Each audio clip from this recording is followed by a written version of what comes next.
সবাই দেখছে যে রাজা উলঙ্গ, তবুও সবাই হাততালি দিচ্ছে। সবাই চেঁচিয়ে বলছে সাবাস সাবাস।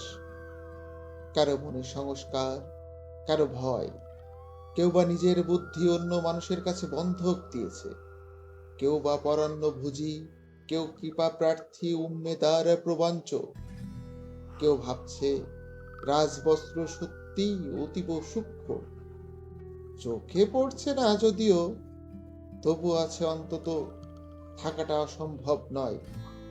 গল্পটা সবাই জানে, কিন্তু সেই গল্পের ভিতরে শুধুই প্রশস্তি বাক্য উচ্চারণ, কিছু আপদ মস্তিষ্ক ভীতু ফন্দিবাজ অথবা নির্বোধ স্তাবক ছিল না। একটি শিশুও ছিল, সত্যবাদী, সরল, সাহসী একটি শিশু।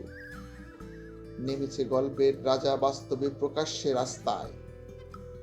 আবার হাততালি উঠেছে মুহুর্মুহু, জমিটেছে স্তবক বৃন্দের ভিড়। কিন্তু সেই শিশুকে আমি ভিড়ের ভিতরে আজ কোথাও দেখছি না। কেউ কি কোথাও তাকে কোনো পাহাড়ের গোপন গুহায় লুকিয়ে রেখেছে?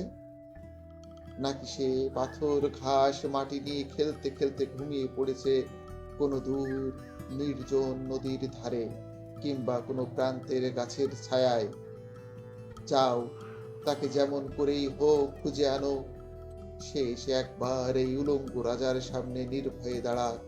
সে একবার এই হাততালির ঊর্ধ্বে গলা তুলে জিজ্ঞাসা করুক, রাজা, তোর কাপড় কোথায়?